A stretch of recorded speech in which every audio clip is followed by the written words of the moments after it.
All right, everybody. Here is Conjure Wife, Chapter 14, authored by Fritz Leiber, published in 1943. Came out in public domain last year. Is available on Project Gutenberg if you feel like looking for it. The previous 13 chapters are already up on YouTube. Feel free to check them out. And yeah, I'll post this one tonight when we're done with it. And without further ado, Chapter 14. Oh, yeah. Content warnings. This is a horror story. So, yeah, if horror stories make you feel squeamish, and that's perfectly fine, and want to check out, that's fine. So, that's what I got. All right, Chapter 14. Professor Carr finished his inspection of the first of the 5 sheets.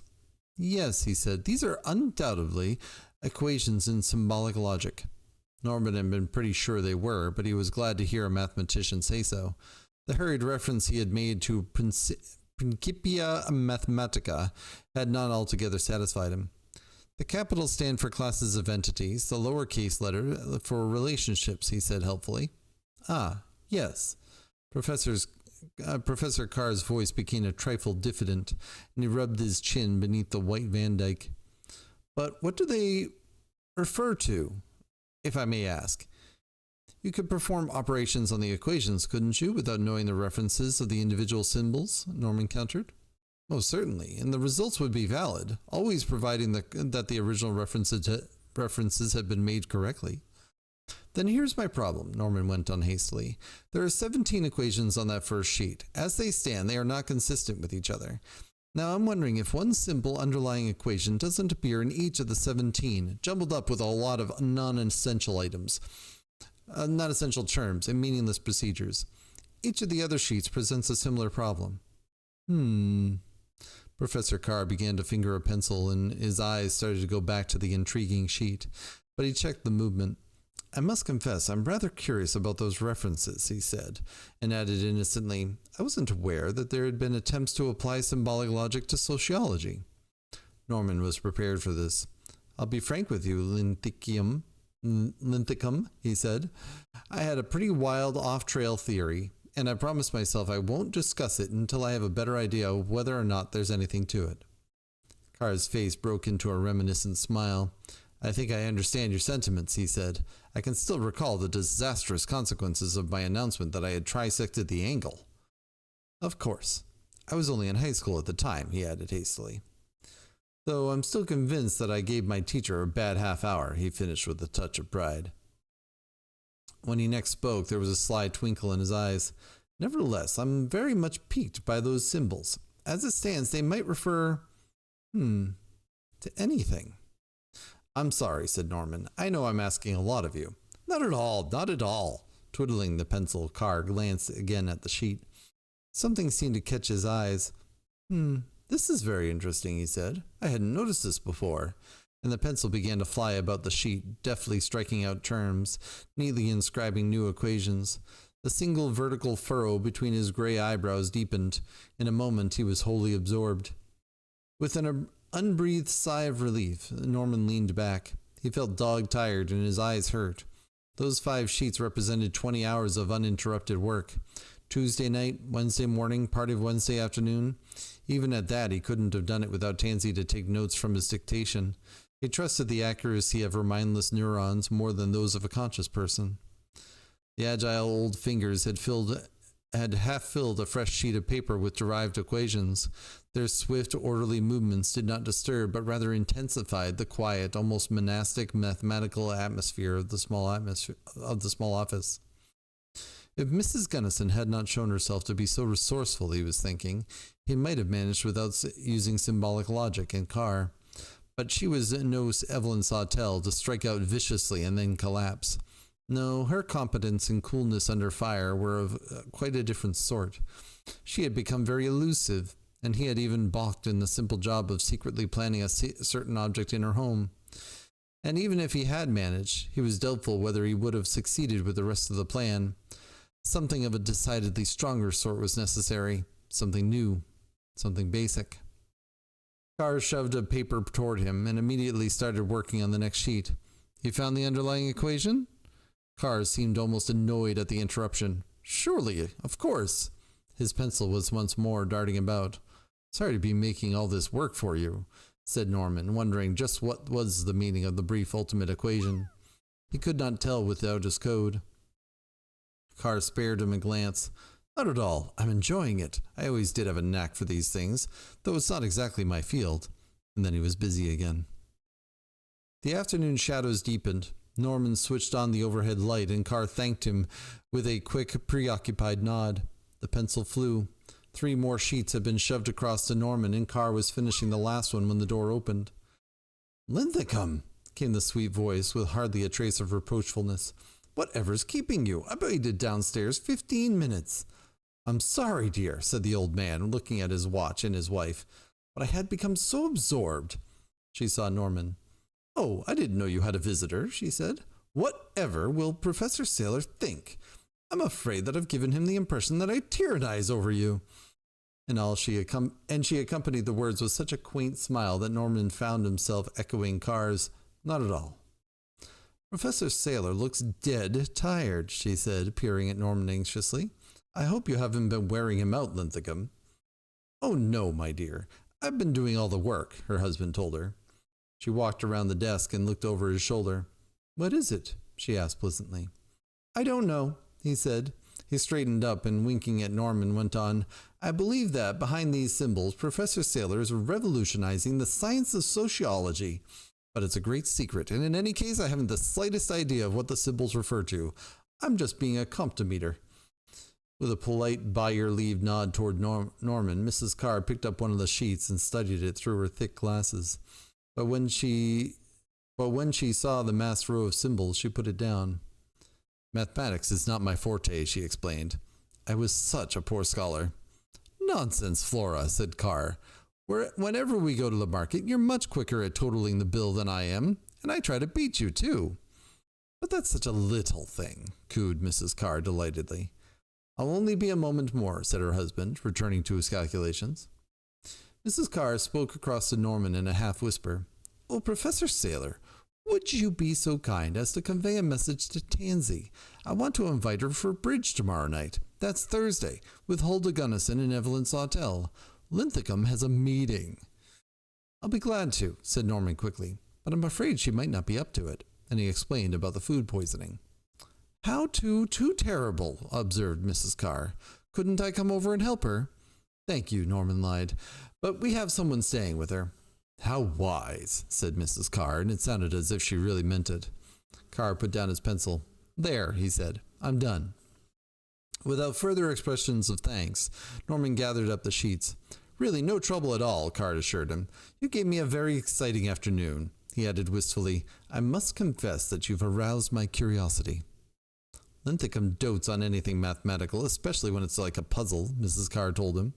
"Why, once," she continued with a kind of roguish indulgence, "he made all sorts of tabulations on horse races." Yes, but only as a concrete example of the calculus of probabilities," Mr. Carr interposed quickly, but his smile was equally indulgent. Her hand was on his shoulder, and he had reached up his own to cover hers. Frail yet somehow hardy, withered yet somehow fresh, they seemed like the perfect aged couple.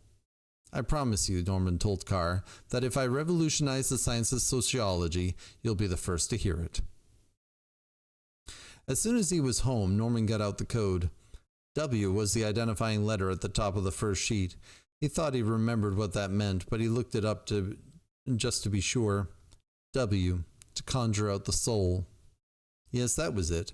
He turned to the supplementary sheet covered with Carr's calculations and carefully decoded the final equation. C, notched strip of copper. He nodded. T, twirl sunwise. He frowned. He would have expected them to cancel out. Good thing he'd gotten a mathematician's help in simplifying the 17 equations, each representing a different people's formula for conjuring out the soul. Arabian, Zulu, Polynesian, American Negro, American Indian, and so on, the most recent formulas available, and ones that had known actual use. A, deadly amanita. Bother. He'd been certain that one would cancel out. It would be a bit of time and trouble getting a deathcap mushroom. And there was another, even more difficult item. Well, he could manage without that formula if he had to. He took up 2 other sheets. V, to control the soul of another, Z, to cause the dwellers in a house to sleep, and set to work on one of them. In a few minutes, he had assured himself that the ingredients presented no special difficulties, save that Z required a hand of glory to be used, as well as the graveyard dirt to be thrown onto the roof of the house in which sleep was to be enforced. But he ought to have little difficulty in filching a suitable severed hand from the anatomy lab. Now he was getting somewhere. With Z, he could place the charm in the Gunnison house tomorrow night, and with V, activate it. Conscious of a sudden reaction of wariness, he pushed back his chair. For the first time since he had come into the house, he looked at her. She sat in the rocking chair, face turned toward the drawn curtains. When she had started rocking, he did not know, but the muscles of her body automatically continued the rhythmical movement once it had begun. With the suddenness of a blow, longing for Tansy struck him. Her intonations, her gestures, her mannerisms, her funny fancies, all the little things that go to make a person real and human and loved, he wanted them all instantly. And the presence of this dead, alive imitation, this poor husk of Tansy, only made the longing less bearable. And what sort of a man was he, to be puttering about with occult formulas, while all the while he... "There are things that can be done to a soul," she said. "Servant girls of the Gunnisons have told stories." He ought to go up there and take by force what was his. The reaction was immediate. How could you take by force what was without form or material being? How could you use force against someone who had your dearest possession as a hostage? No, these repugnant occult formulas were his only hope, and he had gotten his usual punishment for making the mistakes of looking at her. Deliberately, he moved to the other side of the table, so his back was to the rocking chair. But he was restless, his muscles itching with fatigue poisons, and for the moment he could not get back to the work. All sorts of questions were plaguing his mind. Suddenly Norman spoke. "Why do you suppose everything has become violent and deadly so abruptly?" "What I believe they call the balance was upset," was the answer. There was no interruption in the steady rocking. "How was that?" He started to look over the back of his chair, but checked himself in time. "It happened when I ceased to practice magic." The rocking was a grating monotony. "But why would that lead to violence?" "It upset the balance." "Yes, but how can that explain the abruptness of the shift from relatively trivial attacks to a deadly maliciousness?" The rocking had stopped. There was no answer. But as he told himself, he knew the answer already. This woman's warfare was very much like trench warfare, or a battle between fortified lines, a state of siege. Just as thick, reinforced concrete or armor plating nullified the shells, so countercharms and protective procedures rendered relatively futile the most violent onslaughts. But once the armor and concrete were gone, and you were out in a kind of no man's land. Then, too, fear of the savage counterattacks that could be launched from such highly fortified positions was a potent factor in discouraging direct assaults. The natural thing would be to sit pat, snipe away, and only attack if the enemy exposed himself recklessly. Besides, there were probably all sorts of unsuspected hostages and secret agreements, all putting a damper on violence. This idea also seemed to explain why Tansy's apparent pacific action had upset the balance. What would any country think if in the midst of a war, its enemy scuttled all his battleships and dismantled all his aircraft, apparently laying himself wide open to attack? For the realistic mind, there could be only one likely answer, namely that the enemy had discovered a weapon far more potent than battleships or aircraft, and was planning to ask for a peace that would turn out to be a trap. The only thing that would be to strike instantly and hard before the secret weapon could be brought into play. "I think," he started to say. Then something, perhaps a faint whishing in the air, or a slight creaking of the floor under the heavy carpet, or some less tangible sensation caused him to glance around. With a writhing jerk sideways, he just managed, to get his head out of the path of that descending metal flail, which was all he saw at first. With a shocking swish, it crashed downward against the heavy back of the chair, and there its force was broken. But his shoulder, which took only the end of the blow, went numb. Clawing at the chair arm with his good hand, he threw himself forward against the table and whirled around. He recoiled from the sight as from another blow, throwing back his good hand to save himself from overbalancing. She was poised in the center of the room, having sprung back cat-like after the first blow failed, almost stiff-legged, but with the weight forward. In stocking feet, the slippers that might have made a noise were laid by the rocking chair. In her hand was the steel poker, stealthily lifted from the stand by the fireplace, so as not to make the slightest warning rattle.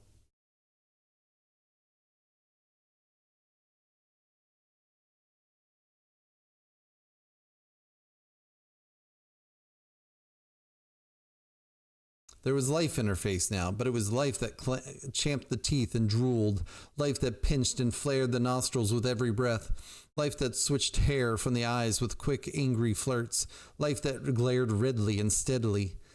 And there was more than that. With a low snarl, she lifted the poker and struck, not at him, but at the chandelier overhead. Yet even as pitch darkness flooded the tightly curtained room, he realized what that more than animal life was. There was no one conclusive reason, but from a multitude of almost indefinable impressions, too many to be realized separately, he knew with chilling certainty that the bestial spirit animating Tansy's body, the crude and unfinished soul conjured into her body, possessing her body as it used to be said demons possess the bodies of the insane, was the same soul that had animated the stone creature that had crept from the roof. And then the darkness was complete. There was a rush of soft footsteps. He ducked to one side. Nevertheless, the swish came perilously close. There was a sound as if she had dived or rolled across the table, and after he eluded the headlong rush, he could hear the slitter of paper skidding and the faint crackle as some drifted to the floor. Then silence, except for the rapid snuff-snuff of animal breathing. He crouched on the carpet, trying not to move a muscle, straining his ears to catch the direction of that breathing. Abominable, he thought. How inefficient the human auditory system is at localizing a sound. First it came from one direction, then another, although he could not hear the slightest ruffle of intervening movement, until he began to lose his sense of orientation. He tried to remember his exact movements. In springing away from the table, as he had hit the carpet, he had spun around, but how far? Was he facing forward or away from the wall? In his zeal to avoid the possibility of anyone spying on Tansy, he had blacked out this room, and the bedroom, and the blackout was effective. No discernible atom of light filtered through from the night outside. He was somewhere on what was beginning to seem an endless expanse of carpet. And somewhere else on that expanse it was. Could it see and hear more than he? Could it discern form and retinal patterns that were only blackness to Tansy's human soul? What was it waiting for? Now, even the rapid breathing was no longer audible. It possessed cunning. This might be the darkness of some jungle floor, roofed by yards of matted creepers. Civilization is a thing of light. When light goes, civilization is snuffed out. He was rapidly being reduced to its level. Perhaps it had counted on that when it smashed the lights. This might be the inner chamber of some primeval cave, and he some cloudy-minded primitive, huddled in abject terror of his mate, into whose beloved form a demon had been conjured up by the witch-woman, the brawny, fat witch-woman with the sullen lip and brutish eyes and copper ornaments twisted in matted red hair. Should he grope for his axe and seek to smash the demon from her skull where it was hiding? Or should he seek out the witch-woman and throttle her until she called off her demon? But how could he constrain his wife meanwhile? If the tribe found her, they would slay her instantly. It was the law, and even now the demon in her was seeking to slay him. With thoughts almost as murky and confused as those of that ghostly primitive forerunner, he sought to grapple with the problem, until he suddenly realized what it was waiting for. Already his muscles were aching. He was getting twinges of pain from his shoulder as the numbness went out of it. Soon he would make an involuntary movement, and in that instant it would be upon him. Cautiously he stretched out his hand. Slowly, very slowly, he swung it around until it touched a small table and located the large book he had remembered was there. Clamping thumb and fingers around the book where it projected from the table's edge, he lifted it and drew it to him. His muscles began to shake a little from the effort to maintain absolute quiet. With a slow movement, he launched the book toward the center of the room, so that it hit the carpet a few feet from him. The sound drew the instant response he had hoped for. Waiting a second, he dove forward, seeking to pin it to the floor. But its cunning was greater than he had guessed. His arms closed on a heavy cushion that it had hurled toward the book, and only luck saved him as the poker thudded against the carpet close by his head. Clutching out blindly, his hands closed on the cold metal. There was a moment of straining as it sought to break his grip. Then he was sprawling backward, and the footsteps were retreating toward the rear of the room. He followed it to the kitchen. A drawer, jerked out too far, fell to the floor, and he heard the chilling clatter and scrape of cutlery. But there was enough light in the kitchen to show him its silhouette. He lunged at the upraised hand holding the long knife, caught the wrist. Then it threw itself against him, and they dropped to the floor. He felt her warm body against his, the touch of it an instant check to violence. He dared not harm it, and yet viciousness animated it to the last limits of its strength. For a moment he felt the coldness of the flat of the knife against his cheek. Then he had forced the weapon away. He doubled up his legs to protect himself from its knees. It surged convulsively down upon him, and he felt jaws clamp the arm with which he held away the knife. Teeth sawed sideways, trying to penetrate the fabric of his coat. Cloth ripped as he sought with his free hand to drag her body away from him. Then he found her hair and forced back the head so the teeth lost their grip. It dropped the knife and clawed with both hands at his face. He seized the fingers seeking his eyes and nostrils. It snarled and spat at him. Steadily he forced down the arms, twisting them behind it, and with a sudden effort got to his knees. Strangled sounds of impotent fury came from its throat. Only too keenly aware of how close his muscles were to the trembling weakness of fatigue, he shifted his grip so that with one hand he held the straining wrists. With the other he groped sideways, jerking open the lower cabinet of the cabinet, lower door of the cabinet, and found a length of cord.